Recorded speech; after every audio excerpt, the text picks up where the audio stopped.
All right जी, अस्सलाम वालेकुम and once again welcome back. और वेलकम बैक से मुराद ये कि ज़ाहिर है मुलाकात आपसे होती है सुबह 9 बजे, तो आज भी सुबह 9 बजे मुलाकात हो रही है। How are you guys okay? Yes I am absolutely fine. I think हमारे मुल्क में बहुत सारे मसाइल हैं, लेकिन एक बड़ा मसला जो है वो सेहत का है। सेहत के हवाले से मोटापा जो है वो बहुत सारी बीमारियों की जड़ बन सकता है।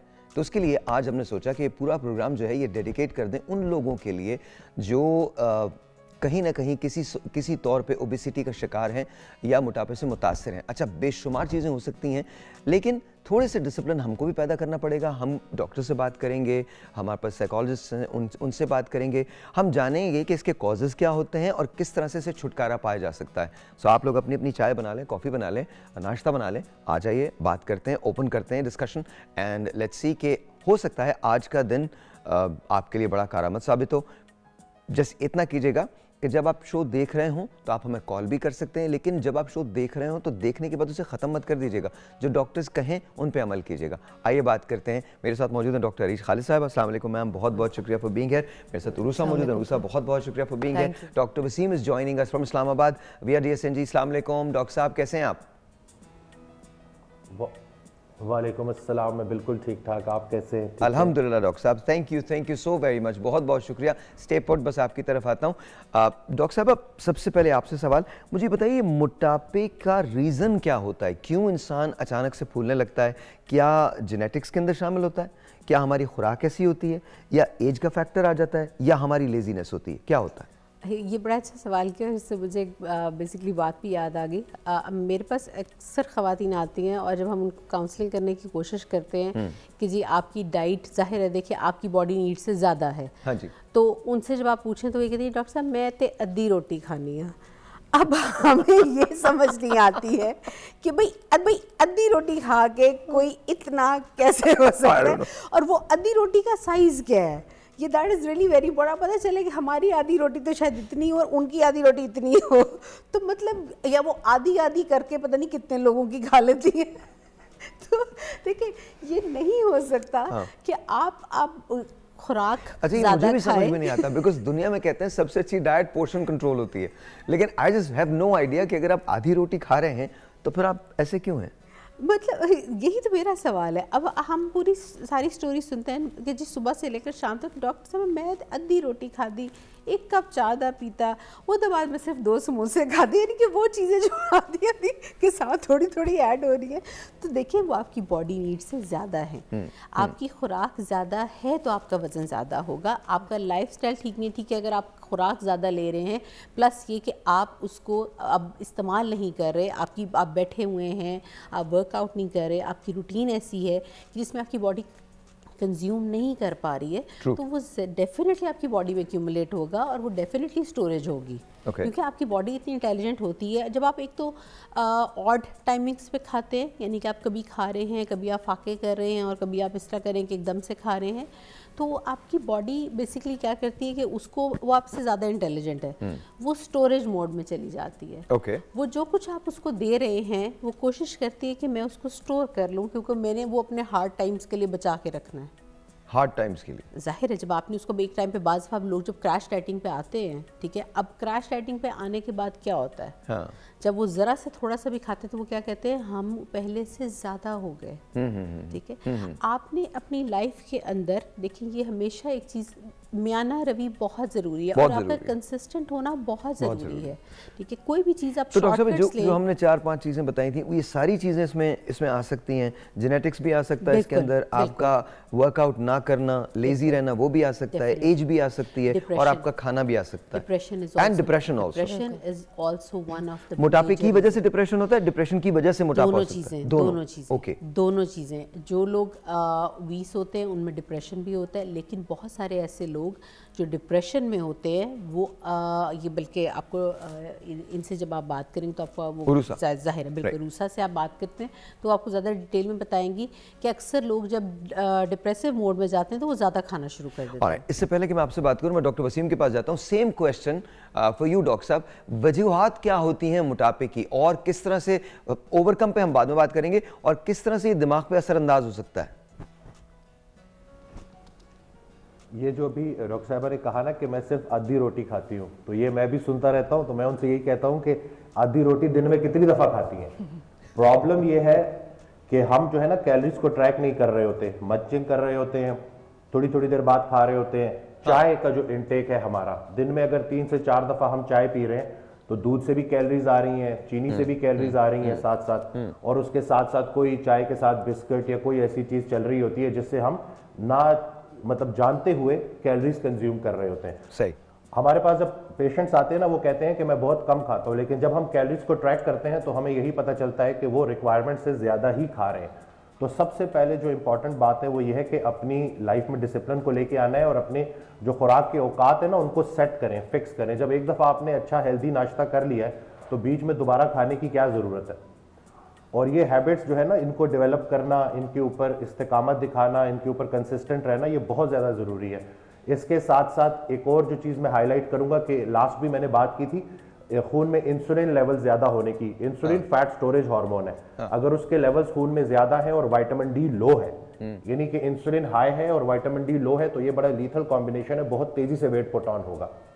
मैंने एक चीज नोट की, एक पैटर्न नोट किया कि जब लोग साथ विटामिन डी को भी पूरा करते हैं और प्रॉपर एक अच्छी डाइट लो कार्ब फॉलो करते हैं तो उनको ज्यादा अच्छे रिजल्ट्स मिलते हैं, और वो भी इंचेस में, यानी कि उनका ज्यादा फैट बर्न हो रहा होता है। थायराइड फंक्शन भी मुतासर हो गए होते हैं। अगर आपका थायराइड का इशू है और आपने उसको चेक नहीं करवाया और उसकी आप ट्रीटमेंट नहीं ले रहे, तो आपके लिए वजन कम करना इम्पॉसिबल हो जाएगा। तो काफ़ी सारे फैक्टर्स हैं, जेनेटिक फैक्टर्स भी हैं, लाइफस्टाइल रिलेटेड भी प्रॉब्लम्स हैं। तो बस यही है, इन्हीं चीज़ों के ऊपर हम काम करेंगे और जब प्रॉपर डाइट को मॉडिफाई करेंगे, सेट करेंगे, तो इंशाल्लाह बड़ा इजीली हम वेट पे काबू पा सकते हैं। अच्छा, मैं आपकी तरफ आता हूँ। रूसम, मुझे बताइएगा कि अगर कोई ओबेसिटी का शिकार है या ओबेसिटी की तरफ जा रहा है तो वो मेंटली किन चैलेंजेस से गुजर रहा होता है, आपको आके क्या कह रहा होता है, क्या कन्फाइड कर रहा होता है आपके अंदर? बेसिकली सबसे पहले जो हमारे पास प्रॉब्लम आती है वो ये आती है कि लो सेल्फ इस्टीम हो जाती है और लैक ऑफ सेल्फ कॉन्फिडेंस उस बंदे में बहुत ज़्यादा हो जाता है। लोगों को मुझे फेस कुछ अच्छा नहीं लग रहा, मुझ पे कुछ ठीक नहीं लग रहा एंड ऑल दैट। जी, लोगों को फेस करना, उनसे मिलना, बिल्कुल ही वो सोशली डिस्कनेक्ट कर लेता है अपने आप को लोगों से।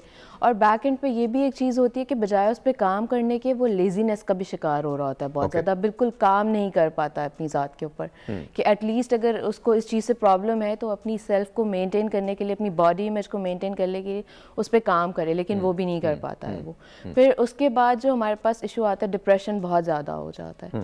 डिप्रेशन इंसान को बहुत ज़्यादा लो फीलिंग देता है, जिसकी वजह से एंग्जाइटी के डिफरेंट फेजेस से उन्हें गुजरना पड़ता है। क्या अगर वो ये सब फील करता है तो उसके बाद उसके वेट में ज़्यादा इजाफा हो जाता है? बिल्कुल हो जाता है। Okay. क्या होता है कि बजाय वर्कआउट करने के और उसको फॉलो अप करने के, वो उस डिप्रेशन में ही शायद अपने आप को इन्वॉल्व कर लेता है बहुत ज़्यादा कि उससे बाहर ही नहीं निकल पाता है। ऑल्सो अगर उसके पास कोई सपोर्ट सिस्टम नहीं है जो उसे गाइड कर सके, सिर्फ उसके पास यही चीज़ है कि लोग उसे कर्ज करेंगे, तो डेफिनेटली उसके लिए मुश्किल हो जाएगा। अच्छा जी, हम एक ब्रेक लेते हैं। ब्रेक के बाद जब वापस आऊँगा तो हमने अक्सर एक जुमला सुना है, अगर आप पतले दुबले हैं कह दिया जाता है कि आप फिट नहीं हैं, लेकिन अगर आप खाते पीते हैं तो कहा जाता है नहीं नहीं बहुत खाता पीता, बस बिल्कुल ठीक है, एकदम फिट है।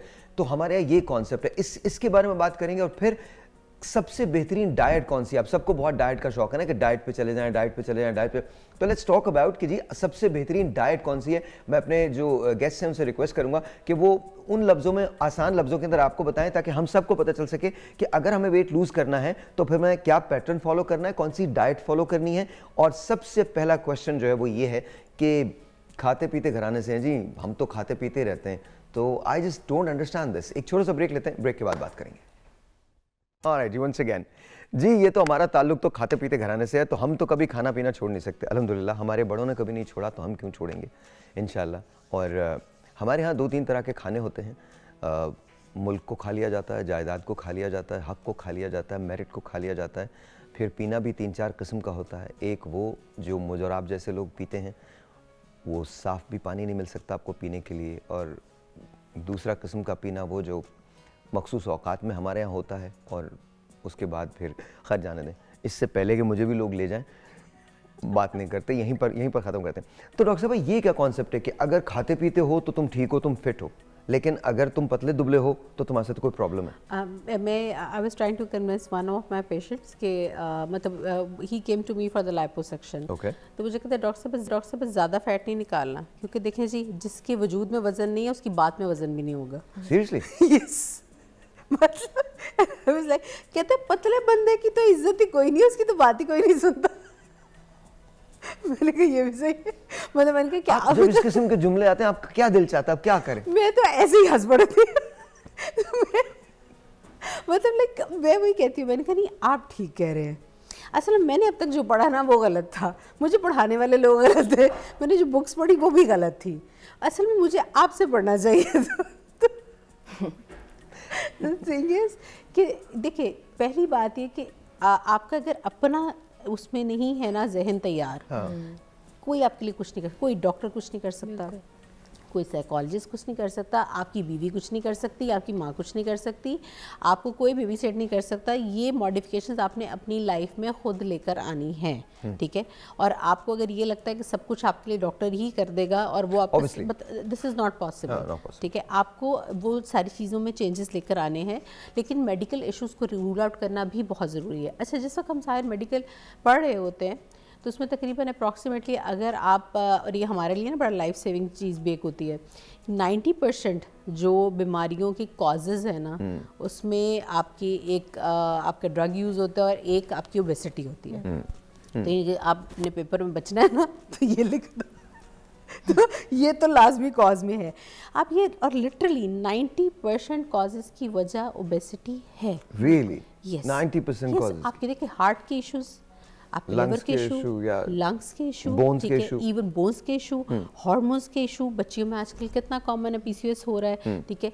ये सब का सब रिलेटेड है आपके मोटापे के साथ। अच्छा, हमने कुछ वॉक्स पॉप्स किए, पहले मैं हम आपको वो दिखाता हूँ, फिर इसके बाद हम लोग बात को कंटिन्यू करते हैं। एक टेलीफोन कॉल भी है, let's take a phone call, let's see who this is online. अस्सलाम वालेकुम। अस्सलाम वालेकुम। हेलो, अस्सलाम वालेकुम। हेलो, अस्सलाम वालेकुम। वालेकुम जी सर। हेलो जी, अस्सलाम वालेकुम। आपका नाम? जी, मैं अब्दुल रहमान बात कर रहा हूँ लाहौर से। जी अब्दुल रहमान, कहिए क्या कहना चाहते हैं? मुझे मोटापे के बारे में बात करनी थी कि मेरी एज अभी से 25 इयर्स है। ठीक है। और मुझे मोटापा मेरा 95 केजी वेट अभी से हो गया है। 95 केजी वेट हो गया है जी। अच्छा, मैं एक काम कीजिए, आप लाइन पे रहिए, मैं डॉक्टर वसीम से कहता हूँ आपसे बात करते हैं। डॉक्टर साहब जरा इन कॉल को लीजिए तो सही, देखें तो सही कि क्या है। अस्सलाम वालेकुम। जी अब्दुल रहमान, डॉक्टर साहब बता रहे हैं आपको, बोलिए। जब 25 ईयर एज है और वेट 95 केजी ऑलरेडी हो गया है। 25 ईयर एज है, 95 केजी से ज्यादा वेट हो गया। ऐसे नौजवान जब मेरे पास आते हैं ना तो मैं उनको यही कहता हूं कि हमारे मजहब में ज़ख़ीरा अंदोज़ी मना है, कोई मुश्किल नहीं है।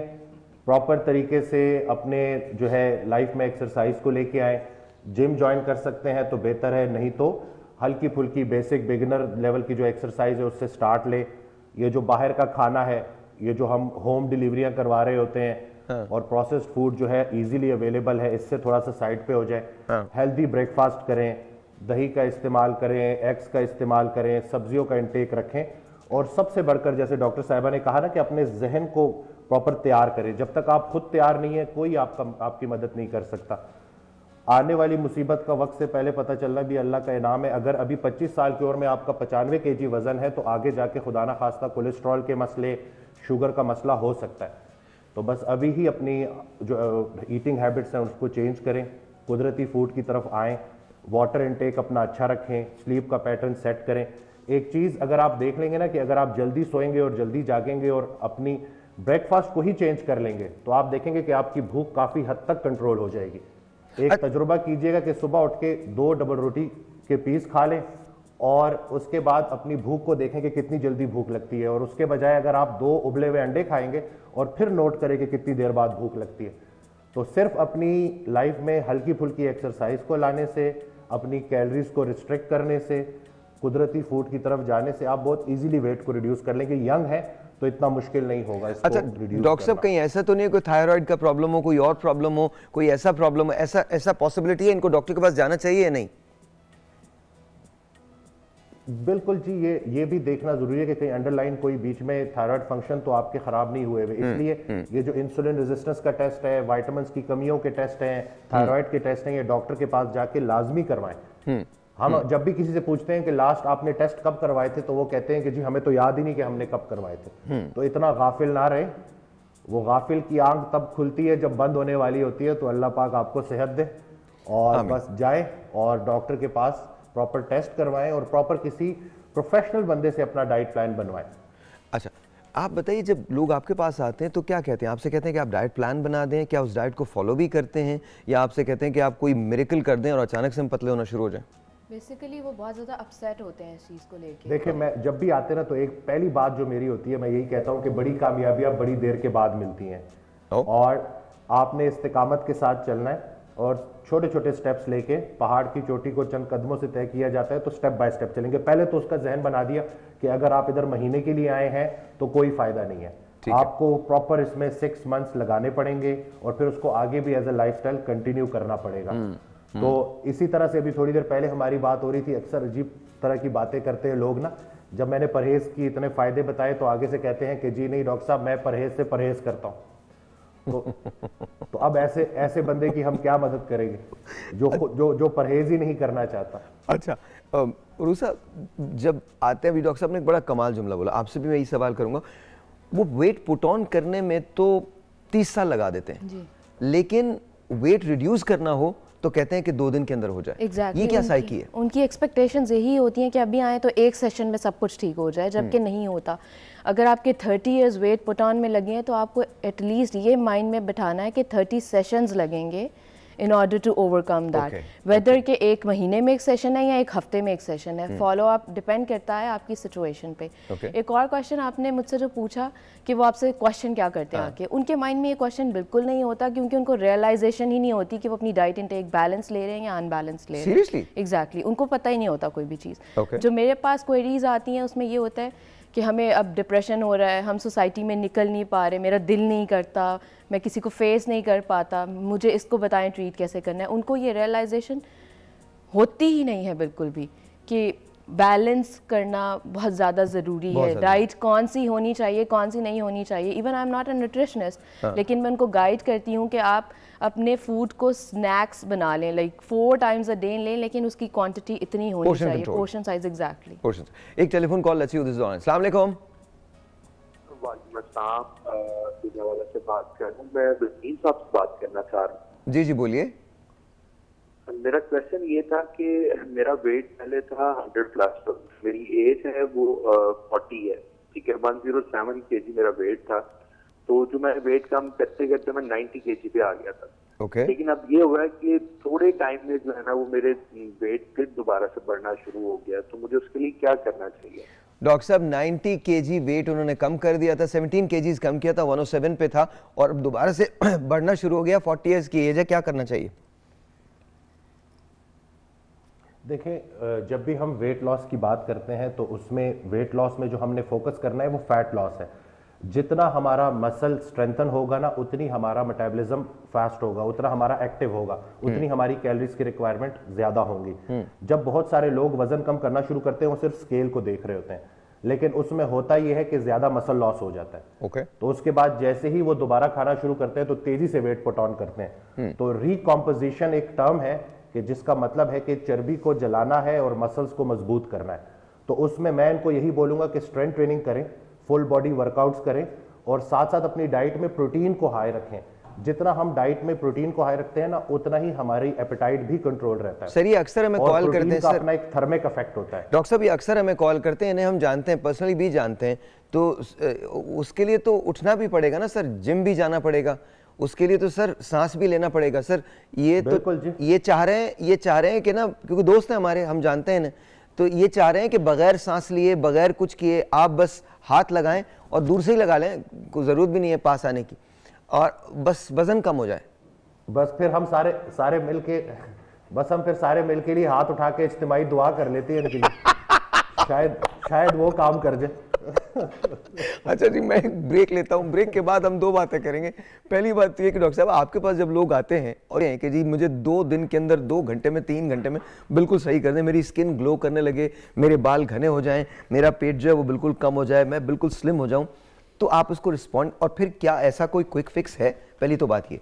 अच्छा, दूसरी बात, पुरानी और नई खुराकें, हमने अक्सर ये जुमला सुना है कि पुराने लोग जो खुराकें खाते थे वो बड़ी ज़बरदस्त होती थी। इसका भी एक पैकेज हमारे पास है और फिर हम आपको बताएंगे कि लोगों ने मोटापे के बारे में कहा क्या है, ब्रेक के बाद।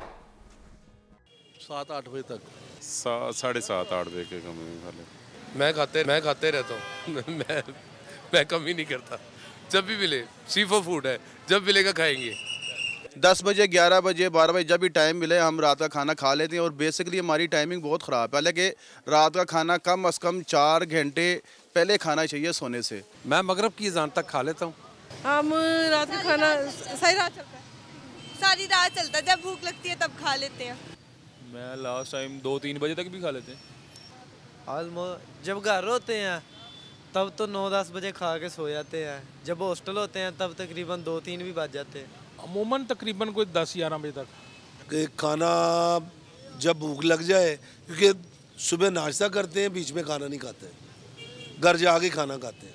कोई 11 बजे 10 बजे जो भी टाइम हो, और उसके बाद थोड़ी सी वॉक कर लेते हैं, हजम हो जाए। हम रात का खाना जी मैं 8 बजे तक खा लेता हूँ। यार हम रात का खाना 7 या 8 बजे खा लेते हैं, तकरीबन 8:15 साढ़े 8 बजे 2 बजे तक। बाद का तो 11-12 का टाइम आम हो जाता है। मैं 7-8 बजे तक। मैं तकरीबन 6 बजे खाती हूँ, थोड़ी सी जो अपने हाथ के बराबर की होती है ना। हर खाना मैं उतना ही लेती हूँ जो अपने हाथ के बराबर का होता है। रात का खाना हम लोग तो वैसे बहुत भी करें तो 9:30 बजे तक, लेकिन 8 बजे खा लेना चाहिए। 8 बजे is the right time. Right जी, 8 टाइम क्या है, लेकिन यूजुअली अगर आप बाहर जाएं तो 6:30-7 बजे डिनर का टाइम ऑफ हो जाता है। उसके बाद लोग डिनर नहीं लेते हैं बाहर, लेकिन हमारे यहाँ कुछ भी हो सकता है, कभी भी हो सकता है। एक साहब ने कहा जी मैं तो पूरी रात खाता रहता हूँ, जब भूख लगती है तो खा। So how do you feel about that? जिस आपने मेरे से पूछा था कि लोग आके कहते हैं कि जी 2 दिन में आप कर दे और ये इस तरह कर दे, तो मैं उन्हें कहती आप 2 दिन की बात कर रहे हैं, मैं तो 2 घंटे में कर सकती हूँ। कहते डॉक्टर साहब मजाक कर रही। मैं कहती शुरू तो आपने किया था। मतलब वाकई मतलब मजाक है ना। आप इतने साल का लगा के एक आके देखिए, हम लाइपोसक्शंस भी कर रहे होते हैं, ठीक है। अब उसके अंदर क्या होता है कि हम फैट निकालते हैं, ठीक है। अब लेकिन स्टिल उसमें भी लोगों को ये लग रहा होता है, उनका सवाल ये होता है कि आप फैट निकालेंगे, ठीक है, आपकी आंखों के सामने, हमारा फौरन कितना कम होगा। देखिए उसके बाद भी फौरन नहीं आपका ज़मीन आसमान का फ़र्क पड़ेगा, क्योंकि स्वेलिंग्स भी होती है, ऑफ कोर्स, ठीक है।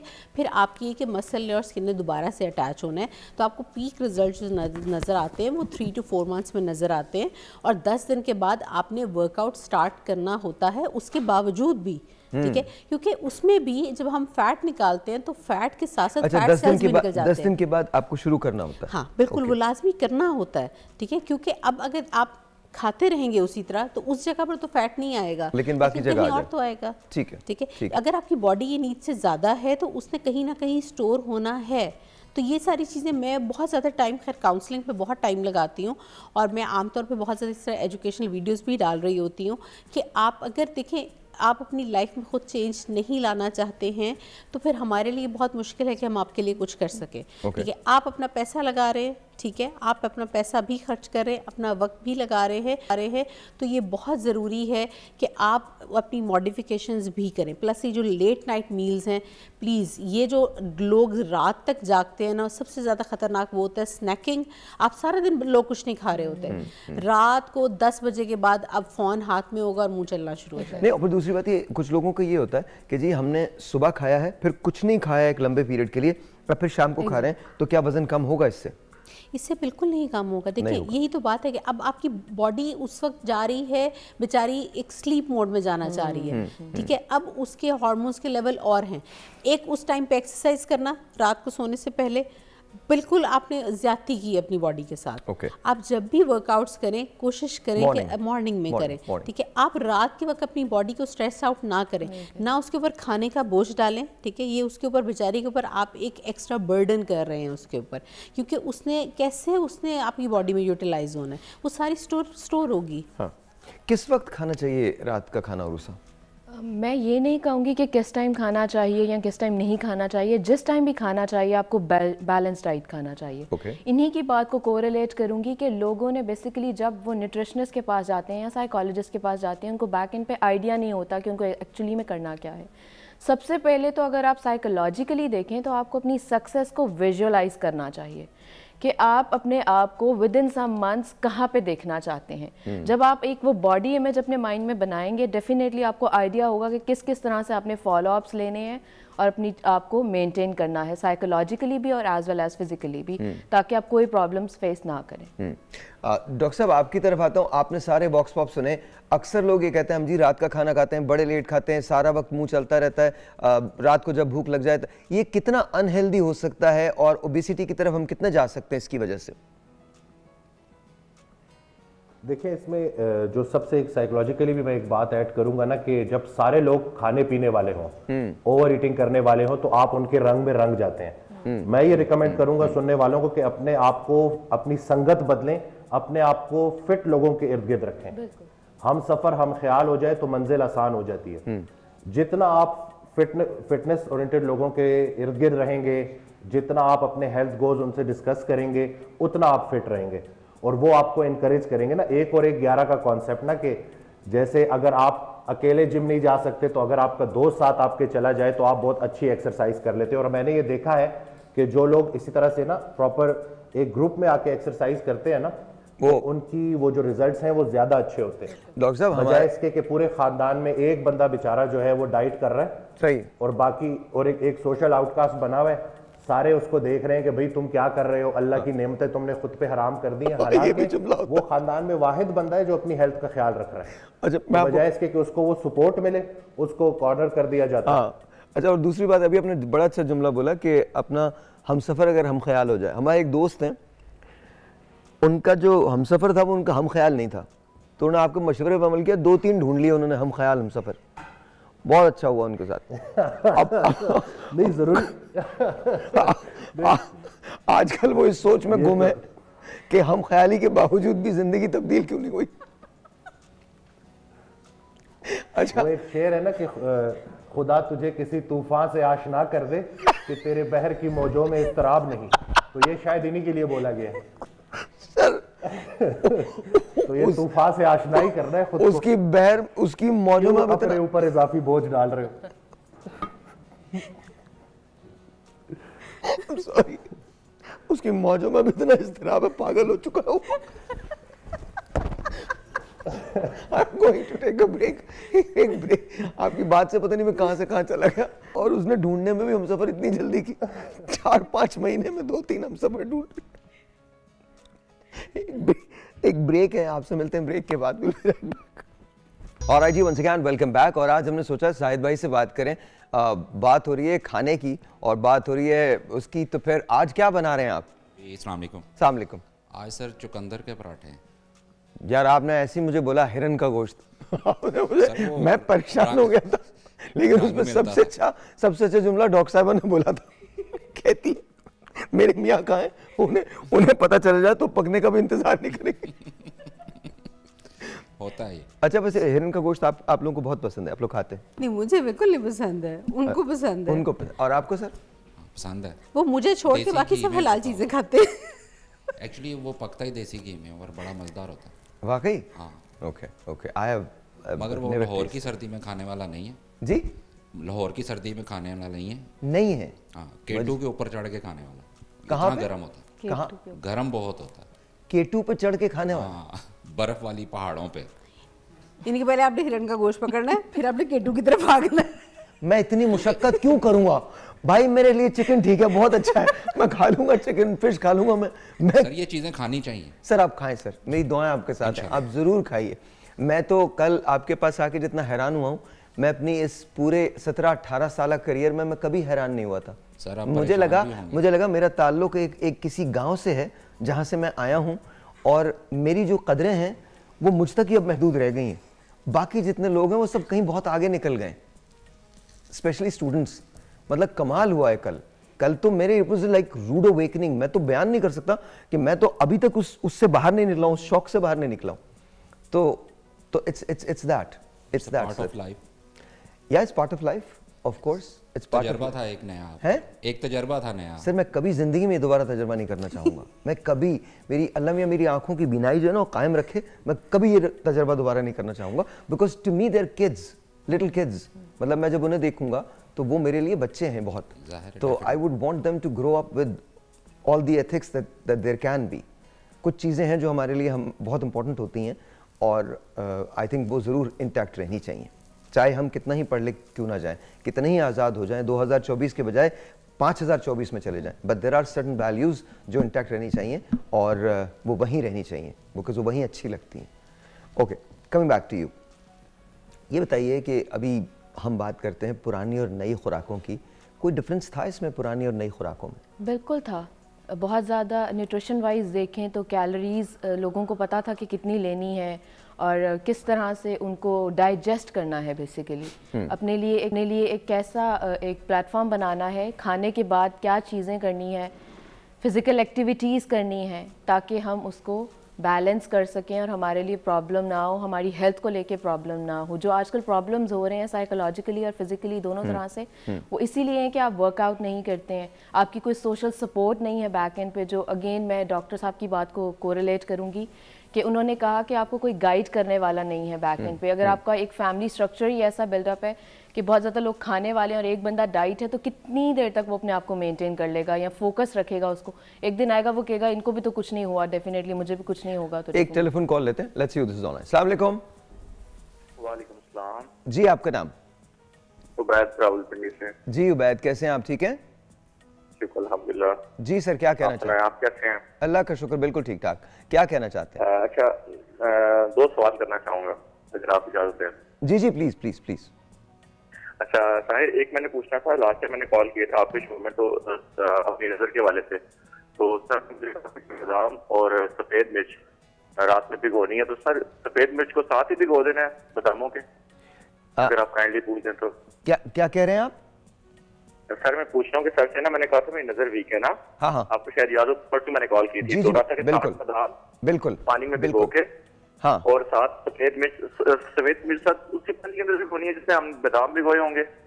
जी बिल्कुल, लेकिन सेपरेटली भिगोनी है ना, बादाम और वो अलग अलग भिगोने, लेकिन एक साथ। जी सर बिल्कुल, बस सर ये मुझे कंफ्यूजन था सर एक, और दूसरा एक मेरा सवाल था सर। Ji please. ऐसा सवाल तो नहीं था सर, ये आपको दुआ देने के लिए मैंने कॉल की थी कि आपने रास्ते मोटापे के वाले से मैंने पूछा था अपनी वाइफ का ना कि उनका पहले फैट बहुत ज्यादा है, और यहाँ पर आप एक डॉक्टर साहब उन्होंने बताया था 7 मिनट वर्कआउट आप नेट पर सर्च करें। बिल्कुल। तो सर अभी तकरीबन 4-5 दिन से मैं उनको करवा रहा हूँ वो चीज, और उससे माशाल्लाह बहुत अच्छे रिजल्ट है। मैंने आपको दुआ देने के लिए कॉल की कि सर माशाल्लाह देखें, ये भी सबके जारी है, किसी को एक अच्छा मशवरा दे देना। Thank you thank you. बहुत ज्यादा जो है ना इससे तब्दीली भी आई है उनकी बॉडी के अंदर भी, और एक बहुत पॉजिटिव जो है वे में अभी वो मजीद जो है वो बूस्ट अप हुई है कि जो हमने मजीद भी करना है उसको बेहतर। तो सर ये मैं चाहता हूँ कि आपने इसको ना जारी रखना है अपने शो के अंदर इन चीजों को। बहुत सारे लोग हैं ऐसे जो दिखते हैं, पूछते नहीं है, बात नहीं करते, लेकिन हो सकता है बहुत सारे लोग ऐसे भी हो जिन्होंने ये सुना और इससे उनको सपोर्ट मिली हो। तो सर ये आप बहुत अच्छा काम कर रहे हैं, बस आपने इसको रोकना नहीं है, मेरी रिक्वेस्ट है आपसे। Thank you so much Ubaid, बहुत बहुत शुक्रिया। दैट वाज डॉक्टर कंजा जिन्होंने ये बात की थी कि 7 मिनट वर्कआउट करें and it's very very effective, तो ये मुबारकबाद उनकी है। Thank you so very much, बहुत बहुत शुक्रिया। ब्रेक लेते हैं, ब्रेक के बाद ऑलराइट जी, वंस अगेन वेलकम बैक, और एक और वॉक्स पॉप पे जाते हैं, देखें कि लोग क्या कहते हैं, फिर इसके बाद हम बात करेंगे। हमारे साथ तीनों गेस्ट हैं वो तशरीफ रखते हैं, ऑफ कोर्स आपकी कॉल्स जो हैं वो हम ले रहे हैं। Please watch this. गर्म पानी में थोड़ा सा लेमन और शहद डाल के मिक्स करके पिएं तो मोटापा और सलाद का इस्तेमाल करें। अच्छा, मोटापे के लिए तो ये है कि पूरी दुनिया में लोग सुबह मॉर्निंग में उठते हैं और उनके पार्क आबाद है, उनके लिए यही है कि जिन मुल्कों के पार्क आबाद होते हैं उनके अस्पताल वीरान होते हैं। हमारे पार्क आबाद नहीं, हमें पार्क आबाद करने की ज़रूरत है। और पाँव देखें, हमारी बॉडी हमारे पिलरों के ऊपर खड़ी हुई है, पिलर्स हैं हमारे पाँव। जब हम लोग सुबह सोते रहते हैं मॉर्निंग में तो वो फिर हमारे जोड़ों में दर्द और ये सब कुछ निकलता है। मैं अपने सब पाकिस्तानी भाइयों बहनों से यही कहूँगा, उठें मॉर्निंग में, नमाज़ पढ़ें और साथ वॉक लाजमी करें, 1 घंटा अपने आप को लाजमी दें। मोटापे के लिए ये ज़्यादातर पुदीना, इलायची छोटी और पानी का इस्तेमाल ज़्यादा किया जाए और खाना का हजम करके लेटा जाए तो बेहतर रहता है इंसान। मोटापा भी नहीं आता, कमज़ोरी भी नहीं होती। मोटापा कम करने के लिए तो मैं खुद ढूंढ रही हूँ, ऐसा तो कोई इशू नहीं है कि बादी चीज़ें ना खाएं, बस यही टूट गए। ऑलराइट जी, वंस अगेन पार्क आबाद होने चाहिए हमारे मुल्क में, लेकिन एक्सरसाइज के लिए हमारे मुल्क में पार्क वाकई आबाद होते हैं। वो दोपहर के टाइम पे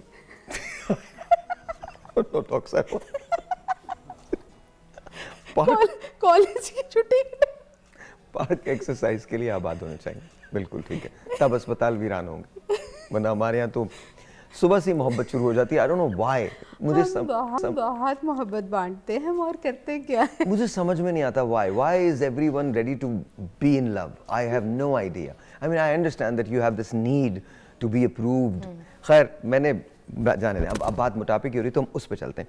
देखिए एक्सरसाइज हम नहीं करते, for some odd reason exercise नहीं करते, इस रुझान की वजह क्या? डॉक्टर साहब आपसे शुरू करता हूँ, फिर डॉक्टर साहब के पास जाऊँगा, फिर आपके पास आता हूँ। हमें हर चीज़ के लिए ज़िंदगी में शॉर्टकट्स चाहिए अनफॉर्चुनेटली। चाहे वो आपका ये वज़न से रिलेटेड हो, कोई भी और चीज़ हो, अनफॉर्चुनेटली हमें ये कि शॉर्टकट्स चाहिए होते हैं। और लाइफ के अंदर शॉर्टकट्स किसी भी चीज़ के अंदर काम करते नहीं हैं, ठीक है? तो उसमें आपकी मॉडिफिकेशंस का होना, हमें थोड़ा सा ये लगता है कि अच्छा खाना पीना जो है ना वो आपका एक स्टेटस सिंबल भी है, ये एक स्टेटस सिंबल माना जाता है, ठीक है? खाना नो कम अगेन, मुझे आई डिडंट अंडरस्टैंड दिस कि मतलब अगर आप अच्छा खा पी रहे हैं या आप खाते पीते हैं तो मतलब ये बड़ा प्राउडली कहते हैं, ठीक है? दूसरा आई ऑलवेज थॉट कि जब लोग कहते हैं कि हम खाते पीते घर से हैं जी, खाते पीते हैं, इसका मतलब ये है कि हमें खुराक पसंद है। नहीं, ये दूसरी तरह से भी लोगों का होता है कि नहीं जी, मतलब मेरे पास ऐसी ख़वातीन आती हैं कि मतलब देयर लाइक कि वो बिल्कुल इस चीज़ की तरफ विलिंग ही नहीं होती हैं कि हम उनको ये बता रहे होते हैं कि ये आपके लिए क्या क्या प्रॉब्लम कॉज कर सकती हैं, but they are still happy with this कि हाँ जी मतलब हमारे यहाँ तो मतलब लिटरली ये खातून ने मुझे कहा कि हमारे यहाँ तो मतलब हम वज़न से अंदाज़ा लगाते हैं और सोने से अंदाज़ा लगाते हैं जो ख़वातीन गोल्ड पहनती है कि इसके बंदे ने इसको कितना खुश रखा हुआ है। All right, एक telephone call, I have no idea why. अस्सलाम वालेकुम जी, कैसे हैं आप या कैसी हैं आप? वालेकुम सलाम जी, बिल्कुल ठीक ठाक। सर भी कैसे हैं आप? अल्लाह का शुक्र, बिल्कुल ठीक ठाक। सर सवाल मुझे मोटापे की बात करनी थी। मेरा वजन 120 kg था, तो मैंने वेट लूज किया तो वो मेरा 75 पे आ गया था। ओके, तो वजह से मेरी स्किन लटक गई है। स्किन लटक गई है? मतलब मुझे अच्छा ठीक है ठीक है ठीक है, मैं पहले डॉक्टर साहब की तरफ आता हूँ, फिर डॉक्टर साहब की तरफ जाऊँगा। जी बताइए, कह रहे हैं स्किन लटक गई है? Crash dieting. क्रैश डाइटिंग, जब आप सडनली वेट लॉस करते हैं, ये भी बड़ी एक गलत चीज़ है, ठीक है? आपकी स्किन का लूज होना इस चीज़ की इंडिकेशन है कि आपने उसको टाइम नहीं दिया, ठीक है? अब जब आपका तेज़ी से वज़न गिरेगा, ठीक है, तो जब आप आहिस्ते आहिस्ते ग्रेजुअली करते हैं तो क्या होता है, आपकी स्किन भी साथ अडेप्ट करती चली जाती है, ठीक है? लेकिन जब आप बहुत तेज़ी के साथ करते हैं, उसका सबसे बड़ा साइड इफ़ेक्ट यही है कि आपकी स्किन लटक जाती है। और उसके लिए हमारे पास फिर कोई ऑप्शन नहीं होती सिवाय इसके कि अब हम आपकी स्किन को कट करके रीस्टिच करें। डॉक्टर साहब, कोई ऐसा गुर है जिससे स्किन को दोबारा से अपनी पुरानी हालत में लेके आ जाए, लेकिन कोई इन्वेसिव प्रोसीजर ना हो? मैं इसमें थोड़ा टाइम लगेगा, लेकिन अब इन साहब को चाहिए कि ये अपनी उसी स्किन को अपने लीन मसल मैस से भरे। जितना मसल मैस ये ऐड करते जाएंगे ना, तो उतना स्किन वापस जगह पे आती जाएगी। उस तरह से तो नहीं हो सकती, लेकिन अभी जो एकदम से ये जो लटकी हुई एक स्किन की जो एक लुक होती है ना, वो बंदे को बड़ा डीमोटिवेट कर रही होती है। तो इसलिए स्ट्रेंथ ट्रेनिंग, मसल ट्रेनिंग करें, हाइपरट्रॉफी वर्कआउट, मसल्स को बढ़ाएं। उससे यह है कि वो जो स्किन जो लूज हो गई है ना, वो भरना शुरू हो जाएगी मसल से। हमारे पास बहुत सारे पेशेंट्स हैं जिन्होंने क्रैश डाइटिंग करके जो है यही उनका नतीजा निकला था कि उनकी स्किन लटक गई थी, लेकिन 1 साल लगा उनको अपने मसल मैस को बेहतर करने में। उसके साथ फिर यह है कि स्किन वापस काफी हद तक बेहतर हो गई थी।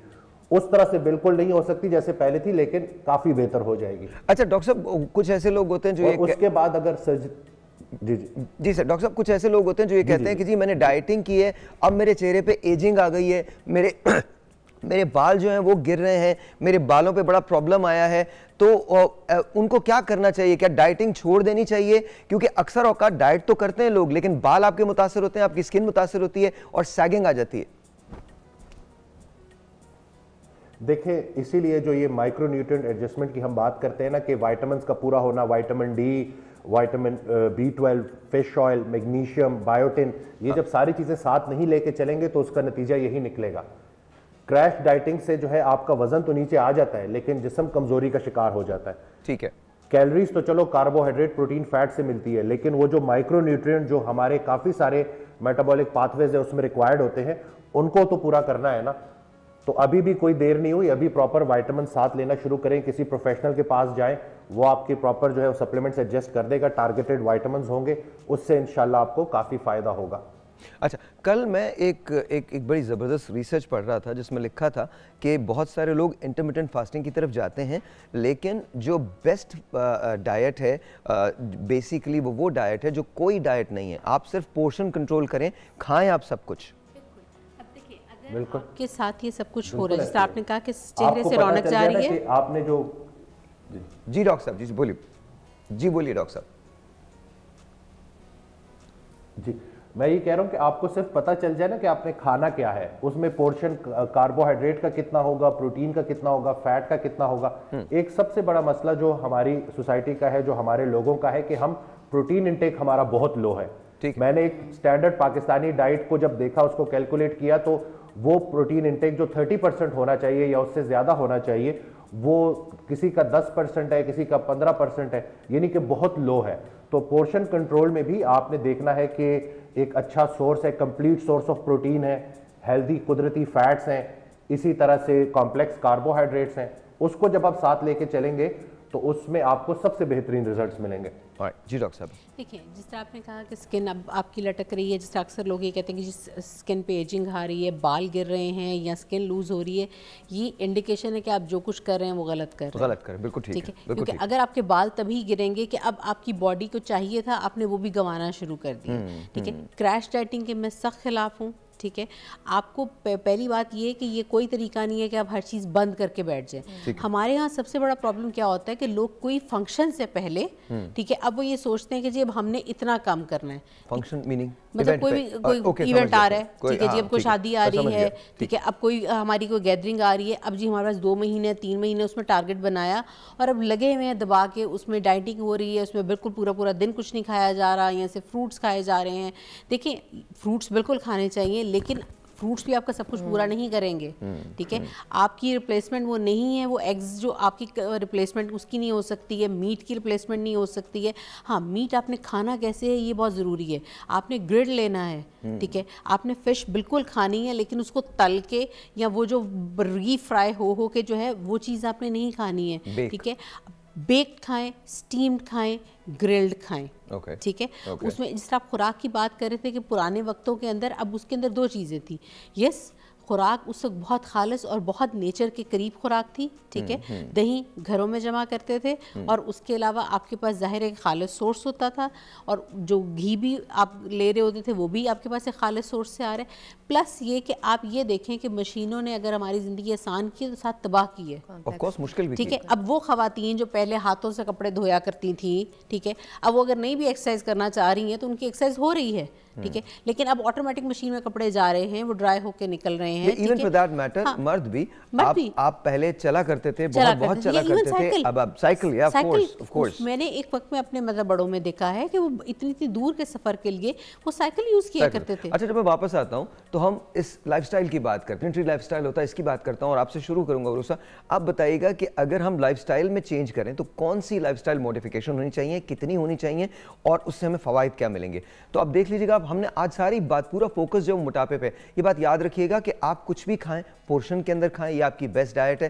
प्रॉपर अपने कार्ब्स लें, प्रॉपर अपनी जो कुछ आप ले सकते हैं आप वो लीजिए। आपको मिलना चाहिए हर चीज़ जो आपकी बॉडी डिजर्व करती है, आपकी बॉडी रिक्वायर करती है, लेकिन उसके लिए ज़रूरी ये है कि आपको पता हो कि आपको करना क्या है। ब्रेक के बाद किसी 70 बरस के तंदुरुस्त और चाको चौबंद बुजुर्ग को काबिल रश्क निगाहों से देखते नौजवान अक्सर कहते सुनाई देते हैं, कमाल फिटनेस है, पुरानी खुराकें खाई हुई हैं। पुरानी खुराकें हैं या कोई और लाइफस्टाइल है जिसने उम्र रसीदा अफराद को नौजवान और नौजवान को बूढ़ा बना दिया है। सुबह सवेरे देसी घी या मक्खन का पराठा, साथ दही, लस्सी या दूध का गिलास, इसके बाद सख्त मेहनत और मशक्कत। किसी काम से निकलना है तो पैदल या साइकिल पर, फिर ताज़ा सब्जियां, फल और गोश्त खाकर बगैर टिकार लिए फिर काम पर जुट जाना। खालिस खाना, अच्छा सोचना और शुक्र अदा करना ही शायद इन बुजुर्गों की सेहत का राज है। इन सादा मिजाज बूढ़ों का मवाजना अगर आजकल के नौजवान से किया जाए तो बर्गर बच्चों और नौजवानों का ये हाल है कि इतने नाजुक मिजाज है कि जरा हवा चली नहीं कि उनकी हवाइयाँ उड़ने लगी। किसी को फ्लू है तो किसी के मसल्स का मसला, तो किसी की सांस जरा सी सीढ़ी चढ़ने से फूल जाती है। अक्सर ब्रेड जैम और चाय का नाश्ता करते हैं या नूडल्स और पास्ता इनकी खुराक है। बाइक या गाड़ी से नीचे कदम नहीं रखते। गंदम की रोटी के बजाय चाय, नान, कुलचे और सफेद आटे की हल्की रोटी, चिकन ब्रेड, बर्गर, पिज्जा और शवारमे की शौकीन ये नस्ल घर की बजाय आउटडोर डाइनिंग को तरजीह देती है। लस्सी दही का जायका उन्हें पसंद नहीं, मटन से चिढ़ है। साग पालक अच्छी नहीं लगती, करेले देखकर मुंह का जायका कड़वा हो जाता है। लस्सी पीने, गन्ने चूसने और मकई की छलियां चबाने वालों का लाइफस्टाइल पॉपकॉर्न खाने, कोला और एनर्जी ड्रिंक से जी बहलाने वाले क्या जाने। उन्हें तो बस पसंद है तो फूड डिलीवरी के साथ मंगवाया गया junk food, large size pizza या बिग डील के साथ jumbo size drink, club sandwich with French fries के साथ ये खुश है। कुछ को ज्यादा से ज्यादा जिम जाकर सिक्स पैक्स और मसल्स बनाना और फिर इम्पोर्टेड प्रोटीन और फीड्स इस्तेमाल करके फूले ना समाना। फिर भी कहना कि बड़ों ने तो पुरानी खालिस खुराकें खाई हैं। ऑलराइट जी, बिल्कुल, बहुत सिंपल सी बात है। आपसे शुरू करता हूँ। उरूस साहब बताइए, ये पैकेज है, आपने देखा है, क्या डिफरेंस है, हम लाइफस्टाइल में क्या चेंजेस ला सकते हैं? हम बात तो यही कर रहे हैं, लेकिन अच्छा सवाल ये नहीं कि ला सकते क्या हैं, वो तो ला सकते हैं चेंजेस। हम तैयार क्यों नहीं होते लाइफस्टाइल चेंजेस लाने पे? बेसिकली ये है कि हर बंदा अपने कंफर्ट जोन में बैठा हुआ है। हाँ। कंफर्ट जोन से बाहर निकलने की जहमत ही नहीं करते आजकल लोग कि हम कुछ कर लें, कुछ स्ट्रगल कर लें। अब आपने अगर अपने आप को फिट देखना है या डेफिनेटली अपनी डाइट मेंटेन करनी है तो फर्स्ट ऑफ ऑल तो आपको ऑर्गेनिक फूड्स लेने पड़ेंगे। एग्जैक्टली, आपने देखा होगा कि अब काफ़ी लोग इस चीज़ को फॉलो भी करें, लेकिन लिमिटेड एक अमाउंट है या लोगों का एक पॉपुलेशन है जो इस चीज़ को फॉलो करता है। और लोगों ने अब अपने फार्म्स में या अपने घरों में ऑर्गेनिक सब्जियां वगैरह या ऑर्गेनिक फ्रूट्स वगैरह उगाना शुरू कर दिए हैं, लेकिन ये एक लिमिटेड लोग हैं। अगर आप परसेंटेज में बात करें तो मे बी 10% लोग आपके ये फॉलो कर होंगे, बट 90% इज़ मोर इनटू कि फूड ऑर्डरिंग कर दें और घर पे आपके खाने आ जाए। आप स्ट्रगल नहीं करते कि आप उठें और खाना बना लें। पुराने लोगों में आपने देखा होगा कि वो क्यों उनकी औरतें भी स्मार्ट रहती थी, वो इसीलिए रहती थी क्योंकि वो हर वक्त मील्स घर वालों के लिए बनाती थी। लोग घरों में ही खाने खाते थे और फार्म्स से अपने फ्रेश फूड्स लेकर आते थे और उसको कुक किया जाता था। दूसरी चीज़ ये कि हेल्दी लाइफस्टाइल को आप अपने माइंड में पोर्ट्रे क्या करते हैं। एक होता है कि मीडिया पोर्ट्रेयल ऑफ चीज़ें हैं, लेकिन दूसरी चीज़ है कि आपका माइंड क्या पोर्ट्रे कर रहा है। कुछ लोग ऐसे होते हैं जो उन्होंने मीडिया से इन्फ्लुएंस होकर अपने माइंड में एक इमेज बनाई होती है, जैसे कि इन्होंने कहा कि एकदम से वो वेट रिड्यूस करते हैं, उनको ये पता नहीं होता कि slow and steady wins the race एक एग्जांपल है। और डेफिनेटली जब आप स्लो प्रोसीजर्स में जाएंगे, वो नेचुरल प्रोसीजर्स होंगे, आप प्रोफेशनल हेल्प लेंगे, आपको वो ज़्यादा बेहतर बता सकते हैं रादर कि आप अपने ओन पे कोई भी चीज़ इम्प्लीमेंट करें जिसका आपको बैक एंड पे ये ना पता हो कि इसका बेनिफिट होगा या कोई नुकसान हो सकता है। डॉक्टर वसीम, ये मुझे बताइए कि हम जब बात करते हैं पुराने और नए खानों की, तो क्या खानों में फ़र्क आया है? और जो आप बात करते हैं कि जहन साजी, लोगों की जहन साजी नहीं है, हम आमादगी इस बात पे क्यों जाहिर नहीं करते कि हमने अपने आप को तब्दील करना है? देखिए, पुराने लोगों में और आजकल के लोगों में एक सबसे बड़ा फ़र्क जो है ना, वो जो फैट का इंटेक है, जो जिसमें खाना पक रहा है। जैसे पुराने लोग देसी घी, मक्खन इसका इस्तेमाल ज़्यादा करते थे, आज अगर आप देख लें कि जो ये मार्केट में अवेलेबल है ऑयल, ये पॉली अनसैचुरेटेड फैट है। इसमें सबसे ज़्यादा डबल बॉन्ड है। जितने ज़्यादा डबल बॉन्ड होंगे उतनी ज़्यादा ऑक्सीडेशन होगी, उतनी ज़्यादा खून की नालियों में सोजिश होगी, उतनी ज़्यादा दिल की बीमारी होगी, उतना ज़्यादा ब्लड प्रेशर बढ़ेगा। तो एक चेंज जो आप इस प्रोग्राम के बाद अपनी लाइफ में लेके आए ना, तो मैं आपको बोलूँगा कि अपने खानों को जिस तेल में आप पकाते हैं उसको चेंज करें। सरसों का तेल, देसी घी, मक्खन, इसी तरह से कोकोनट ऑयल, ऑलिव ऑयल, जो भी आपकी अफोर्डेबिलिटी है, तो उसमें आप जाएं और इसको चेंज करें। अगर आप इस सोजिश बढ़ाने वाले ऑयल में खाना पका रहे हैं, तो अगर आप घर में भी खा रहे हैं तो आप जहर ही खा रहे हैं। तो इसलिए जो फैट आप जिसमें आप अपने फूड को प्रिपेयर कर रहे हैं, ये बहुत आसानी से आप इस चीज़ को चेंज कर सकते हैं। मेरे बहुत सारे पेशेंट्स हैं जिन्होंने ना सिर्फ अपने घर में बल्कि अपने रिश्तेदारों को भी उन्होंने यही जो है रिकमेंड किया कि आप कम से कम एटलीस्ट अगर कुछ और चेंज नहीं कर सकते तो ये जो फैट का इंटेक है ना, इसको आप चेंज कर लें। अल्लाह के बनाए हुए फैट अच्छे थे, हैं और हमेशा रहेंगे। जितना सैचुरेटेड फैट है वो पहले ये बताया जाता था कि सैचुरेटेड फैट बुरे हैं और अनसैचुरेटेड फैट अच्छे हैं, लेकिन इसका अगर दूसरा मतलब यह है कि अल्लाह के बनाए हुए सारे फैट बुरे हैं और इंसान के बनाए हुए अच्छे हैं, तो ऐसा नहीं हो सकता। जो खुदा ने जो एक अल्लाह ताला ने जो एक हमारे लिए रिस्क का जरिया रखा है, वो हमारे लिए उसमें शिफा भी है और उसमें उसके साथ साथ और भी बहुत सारे बेनिफिट्स हैं। तो इस चीज को जरूर जो है अपनी लाइफ में लेके आइएगा। डॉक्टर साहब, सेम क्वेश्चन टू यू। जिस तरह मैं तो पहले ही यही बात कर रही थी कि इवन आइस के चलने से पहले ही कि ज़ाहिर है कि पहले आपकी रूटीन्स भी बहुत अच्छी थी, फिजिकल वर्कआउट्स, यानी कि आपको उस तरह से जिमिंग की ज़रूरत नहीं थी क्योंकि आपकी वैसे फिजिकल एक्टिविटी बहुत ज़्यादा थी, प्लस आप नेचर से बहुत ज़्यादा क्लोज थे। इवन ख़वातीन हैं तो वो घर के काम जिस तरह से कर रही हैं उनकी नौयत बड़ी इस तरह की होती थी कि उनको कोई मतलब उनकी फिजिकल एक्सर्शन रहती थी उसमें। लेकिन देखिए still there are medical issues, अब ज़ाहिर है वो किसी भी वजह से हो गए तो बहुत ज़रूरी है, we are here to help you out. अब हमारे पास अब आजकल के दौर में अगर आप करना चाहते हैं, ठीक है, तो आपकी हर तरह से मदद की जा सकती है। We have weight loss injections, we have fat loss injections, we can remove your fat, but still उसमें आपका भी हमें थोड़ा आउटपुट चाहिए होता है। आपकी अपनी इनपुट बहुत ज़रूरी है और ये आपकी अपनी सेहत के लिए बहुत ज़रूरी, इसलिए नहीं कि आप खूबसूरत नज़र आएंगे, this is one of the reason, ये आपका डिप्रेशन भी कम करेगा, वो उसकी बाय प्रोडक्ट है, ये वो उसकी बाय प्रोडक्ट, लेकिन वो इसलिए कि आपको वो 70 बीमारियों से बचा देगा। बिल्कुल ठीक है, आपको हाइपरटेंसिव होने के चांसेस तकरीबन ख़त्म हो जाते हैं, आपके डायबिटिक होने के चांसेस तकरीबन ख़त्म हो जाते हैं, आपके कोलेस्ट्रॉल से रिलेटेड जितने आपके हार्ट के इश्यूज़ हैं उनके चांसेस ख़त्म हो जाते हैं।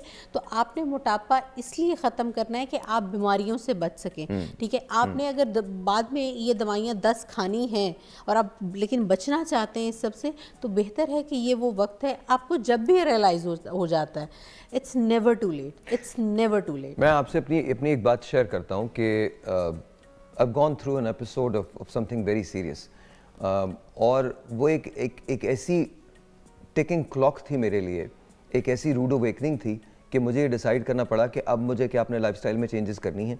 अच्छा, कम से कम मैंने बहुत सारी चीज़ों में जहाँ मैंने कॉम्प्रोमाइज़ नहीं किया, जहाँ मैं चेंज नहीं कर सकता, इस वक्त एडजस्ट नहीं कर सकता because time does not permit me, लेकिन खाने के मामले में मैंने अपनी डाइट को बेहतर कर लिया बिकॉज मुझे ये पता है कि I am what I eat, what I int. सवाल ही नहीं पैदा होता कि अब वो एक ज़माना था, अब खाता मैं अब भी सब कुछ हूँ, लेकिन extreme portion control, extreme portion control, because मुझे बिल्कुल अच्छा, उसका सबसे बड़ा फ़ायदा क्या हुआ, आई हैव मोर एनर्जी, मेरे अंदर ज़्यादा एनर्जी है, आई हैव मोर फोकस, मेरे अंदर ज़्यादा फोकस है। आपको मुसीबतों का सामना करने के लिए जिस कन्विक्शन की ज़रूरत होती है वो भी आपके अंदर पैदा हो जाती है। अच्छा, फिर somehow my brain cells have started working more, वो चीज़ें जो मैं कभी नहीं सोचता था मैं अब सोचने लगा हूँ। सिर्फ मैंने एक लाइफस्टाइल में चेंज किया है कि मैंने अपनी डाइट को तब्दील कर लिया। एक ब्रेक लेते हैं, ब्रेक के बाद एक बहुत बड़ा इशू है कि की वजह से बीमारियां कौन कौन सी होती है, specially blood pressure, heart attack end of course sugar and जोड़ों का दर्द। इसके बारे में बात करेंगे ब्रेक के बाद। जी once again welcome back. Doctor Waseem, आपसे पूछता हूँ, ज़ियाबतीस यानी शुगर, जोड़ों का दर्द, ऑफ कोर्स दिल का मामला, दिल के अमराज, ये तमाम, हाई ब्लड प्रेशर, ये सारी की सारी चीज़ें जो हैं ये हो सकती हैं अगर आप ओबेसिटी की तरफ जाते हैं या आप ओबीस हो जाते हैं। तो इनको किस तरह से कंट्रोल किया जा सकता है? क्योंकि ज़ाहिर है जब आप इनको कंट्रोल करने पर जाएंगे तो ओबेसिटी को भी आप कंट्रोल करेंगे, लेकिन समहाउ लोगों को ये सब पता है, अब सबको पता है कि 7:30-8 बजे तक खाना खा लेना चाहिए, लेकिन कोई करता नहीं है। तो यहाँ कैसे हम हेल्प कर सकते हैं लोगों की? देखें, सबसे ज़्यादा जो मैं कहता हूँ फ़ायदेमंद और इफेक्टिव बात होगी वो ये होगी कि किसी प्रॉपर प्रोफेशनल को ज़रूर हायर करें। हज़रत वासिफ़ अली वासिफ़ रहमतुल्लाह का बड़ा प्यारा जुमला है कि बेउस्तादा नहीं रहना, उस्ताद का होना बहुत ज़्यादा ज़रूरी है। तो ये जो हमारी एक्टिव अकाउंटेबिलिटी नहीं होती, हम खुद से ही शुरू करते हैं, खुद से ही छोड़ देते हैं, तो उससे हमें वो रिजल्ट्स मिलते नहीं है और फिर हम डीमोटिवेट होकर बिल्कुल ही साइड पे हो जाते हैं क्योंकि हमें डिजायर्ड रिजल्ट्स नहीं मिले। तो प्रॉपर एक साइंटिफिक तरीके से बना हुआ डाइट प्लान, एक्सरसाइज प्लान और एक अच्छा कोच या डाइटिशियन, वो आपकी जो हेल्प कर सकता है और कोई नहीं कर सकता।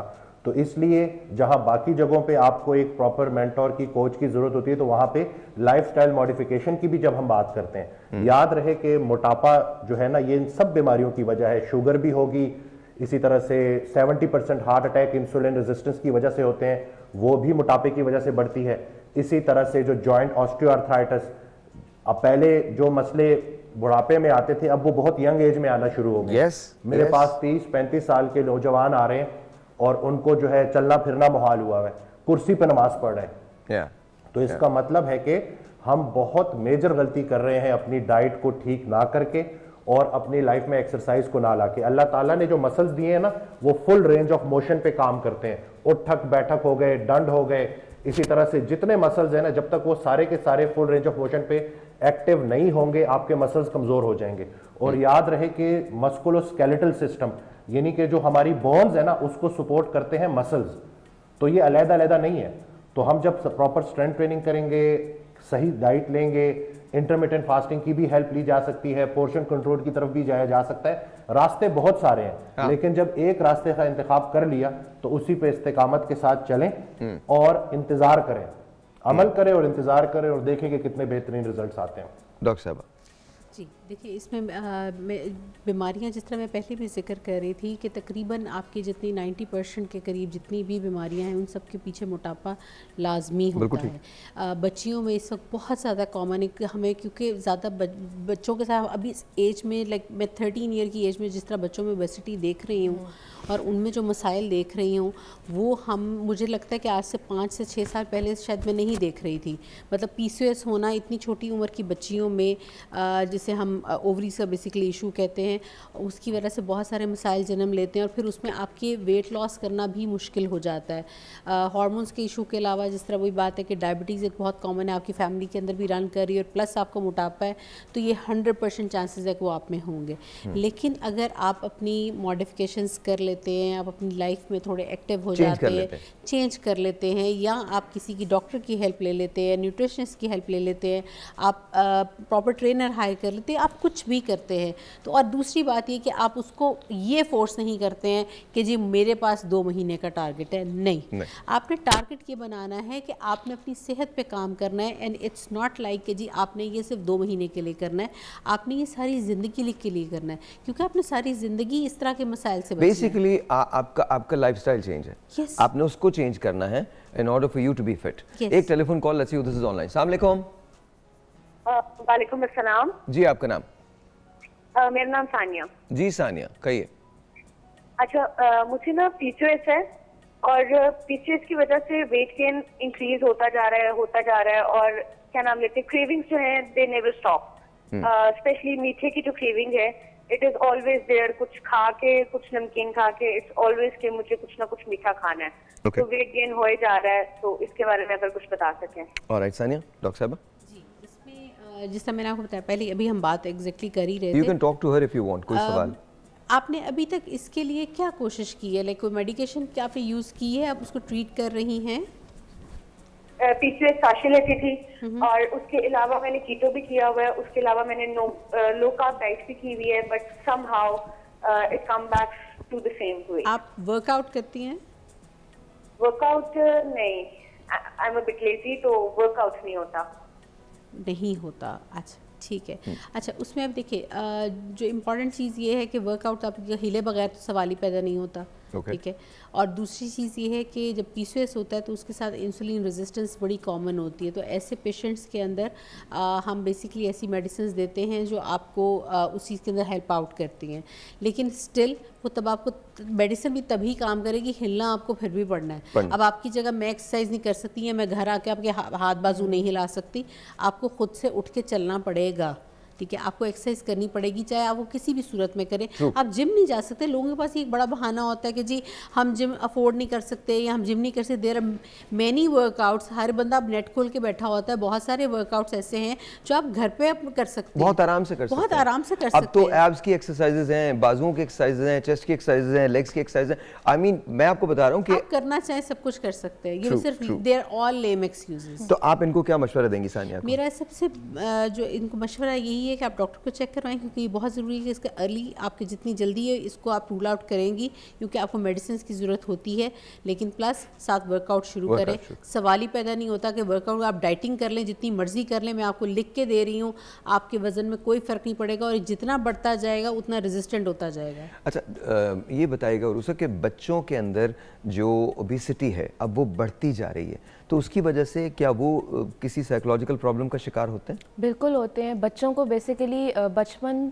एक एज होती है, सर्टेन एज होती है जिसमें बच्चा हमें मोटा गोल मटोल सा अच्छा लगता है, प्यारा लगता है, लेकिन जब वो 10-11 साल का होने लगता है तो तब ये चीज़ उसके लिए प्रॉब्लमैटिक हो सकती है। लेकिन उस स्टेज पे भी कुछ लोग उसको बहुत ज़्यादा हाइप दे रहे होते हैं कि नहीं तुम तो बड़े प्यारे लगते हो, लेकिन उनको बैक एंड पे ये पता नहीं होता कि स्कूल में या किसी सोशल सर्कल में वो बच्चा क्या क्या चीज़ें फेस कर रहा है। Exactly. बहुत सारी और चीजें बहुत ज़्यादा बुली किया जाता है, बॉडी शेमिंग होती है, उसकी अपनी माइंड में जो बॉडी इमेज होती है उसको समझ में नहीं आता कि how do I look like. You know, एक चीज़ है कि being fat is hard, being fit is hard. दोनों तरह से दुनिया आपको कभी भी जीने नहीं देगी, ठीक है। तो आपने अपने माइंड को सेटिस्फाई करने के लिए अपनी आपको सेल्फ रियलाइजेशन कराना बहुत ज़्यादा ज़रूरी है। बच्चों को गाइड करना बहुत ज़्यादा ज़रूरी है। बच्चों के पास कोई सपोर्ट नहीं होता, बैक पे उसके घर वाले ही हैं या उसकी फैमिली ही है जो उसको गाइड कर सकती है। असल में इशू ये होता है कि बच्चों को सपोर्ट तो ज़रूर होती है उनके पास, असल में हम सुनते नहीं हैं। अगर आप ये चाहते हैं कि आपका बच्चा एक हेल्दी लाइफ गुजारे तो उसे सुनना शुरू करें। हमारे यहाँ मसला ये है कि आज भी 2024 में भी हम ये कहते हैं बस मैंने कह दिया ना तो मैंने कह दिया। ऐसे नहीं है, अब ऐसे नहीं है। आपका बच्चा जब घर से बाहर निकलता है और इवन घर के अंदर, तो ये जो है ना जिसे हम मोबाइल कहते हैं, ये उसका टीचर है। अब सिर्फ स्कूल उसका टीचर नहीं है। Talk to them, because human interaction है जो हमारी तहजीब से आहिस्ता आहिस्ता मिस होता जा रहा है। एक ब्रेक लेते हैं, इसको कंक्लूड करते हैं ब्रेक के बाद। ऑलराइट जी, अस्सलाम वालेकुम वंस अगेन। सर ये चुकंदर का पराठा है जी। कल मैं इनके पास बैठा हुआ था तो कहने लगे चुकंदर का पराठा बनाना। मैंने जिंदगी में कभी चुकंदर का पराठा नहीं खाया। I don't know how it is, कैसे बड़ा मजेदार। सर मैं यूजुअली ये नहीं करता हरकत, मैंने कभी नहीं की। मैं नहीं, आपको इनको पता मैं नहीं खाता। नहीं, आप टेस्ट करें थोड़ा सा। मैं खा रहा हूँ। इसको दही के साथ खाना जी, श्योर। इसके साथ जी बिल्कुल।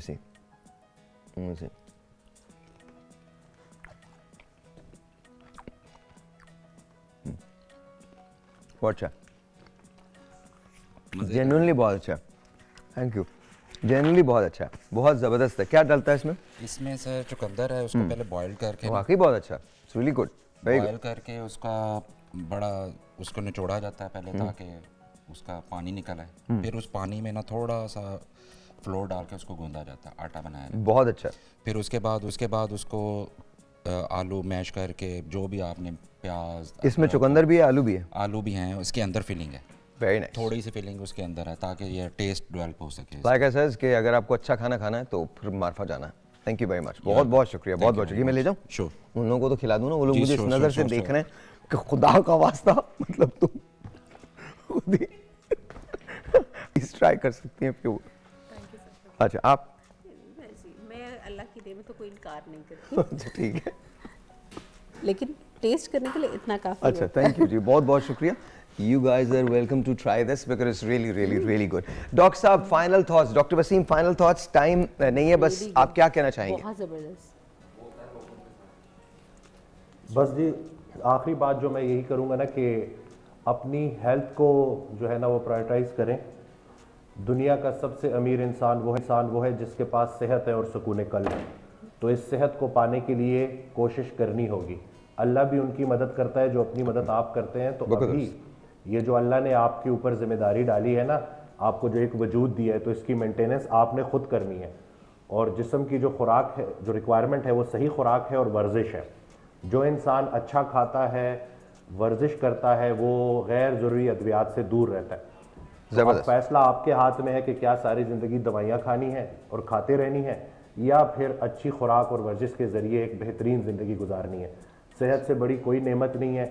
एक सेहतमंद जिस्म और एक सेहतमंद दिमाग ही सही फैसला ले सकता है। एक कमज़ोर जहन और कमज़ोर जिस्म क्या सही फैसला लेगा? तो सिर्फ आपने अपनी हेल्थ को बेहतर कर लिया ना, सारी चीज़ें खुद ब खुद सेट हो जाएंगी इंशाल्लाह। Sir thank you very much, बहुत बहुत शुक्रिया, एज ऑलवेज अ प्लेजर। बहुत शुक्रिया डॉक्टर साहब। मैम साइकोलॉजिकली अगर हम कंक्लूड करें तो मैं ये कहूँ, आप उनको प्लान्स तो देते हैं, लेकिन आई बिलीव, या जो मैं अपने क्लाइंट्स को कहती हूँ कि आप उनको इस चीज़ की रियलाइजेशन दिलाएं कि प्लानिंग और गोल सेटिंग उन्होंने करनी है अपने माइंड पे। अगर एक बंदा खुद से उसमें, जैसे कि डॉक्टर साहब ने कहा, अल्लाह ताला ने आपके लिए वसीले तो बना दिए, लेकिन मेहनत तो आपको ही करनी है पहले। और जब आप वो चीज़ करेंगे, आप एक प्लान बनाएंगे, एक बंदे के माइंड में बैक पे सेट होगा कि इतना टाइम लगेगा, तो डेफिनेटली वो उसको ज़्यादा हेल्प आउट कर सकेगा। हम उसको प्लान तो दे देंगे, लेकिन उसको ये लगेगा इतने सारे सेशंस लगेंगे, ये सारी चीज़ें हैं। तो बेहतर यही है कि बंदा प्लान बनाए। बंदे के लिए उसकी अपनी हेल्थ बहुत ज़रूरी होनी चाहिए। मेरे नाना हमेशा कहते हैं कि कुछ हो ना हो लेकिन आपकी सेहत मेंटेन हो। Absolutely ma'am. मेरा मैसेज ख़ास तौर पे माओं के लिए, देखें आप अपने, अब आजकल हमारी माओं के पास इतनी फुर्सत नहीं है, हम खुद मंगवा के ऑर्डर करके चीज़ें दे दें कि हमें किचन में जाना ना पड़े, क्योंकि हमने ड्रामा भी देखना है, हमने सोशल मीडिया भी देखना है। तो प्लीज़ अपने बच्चों के लिए घर पे पकाएं। दूसरी बात आप सबके लिए ये है कि अगर आपके पास ऐसे लोग हैं जिनसे आप प्यार करते हैं, उनकी खातिर अपना ख्याल रख लें, ठीक है। अगर आप अपने लिए नहीं कर सकते, उनके लिए कर लें। बहुत बहुत शुक्रिया, थैंक यू डॉक्टर साहिबा, आपका बहुत शुक्रिया। मैं अब ये बात मैंने किसी से सुनी है और जिनसे सुनी है वो बड़ी काबिल एतमाद हस्ती हैं। ये बात मैं आपको इसी तरह से पहुंचा रहा हूँ। इवन बेनज़ीर भुट्टो साहिबा शहीद, वो अपने बच्चों के लिए ख़ुद बनाया करती थी खाना, और मतलब sometimes I do miss her. ये जो केओस हम आजकल देख रहे हैं ना, इसमें I do feel that I wish she was here, but I am not saying मेरा ताल्लुक किसी सियासी जमात से नहीं है। आपके खाना बनाने की बात पे ऑल ऑफ अ सडन मुझे वो याद आ गई, तो गॉड ब्लेस हिज सोल। सारी ज़िंदगी आपके बच्चों को, हमें अपनी माँ के हाथ का जायका याद रहता है। ऑफ कोर्स ये वो चीज़ आपको मरते दम तक नहीं भूलती, तो इस चीज़ से महरूम ना करें अपने बच्चों को। बिल्कुल नहीं। मेरी वालदा दुनिया में सबसे अच्छी दाल और सबसे अच्छे शामी कबाब बनाती हैं, इसमें कोई शक नहीं है। एंड आई थिंक बचपन से ही अगर आप उनकी बेस स्ट्रॉन्ग करेंगे तो डेफिनेटली वो ओल्ड एज में परफॉर्म कर सकेंगे। एब्सोल्युटली, आई लव यू अम्मा। सो एंड या आई शैल सी यू सून। आपसे मिलते हैं कल, तब तक के लिए खुदा हाफिज़।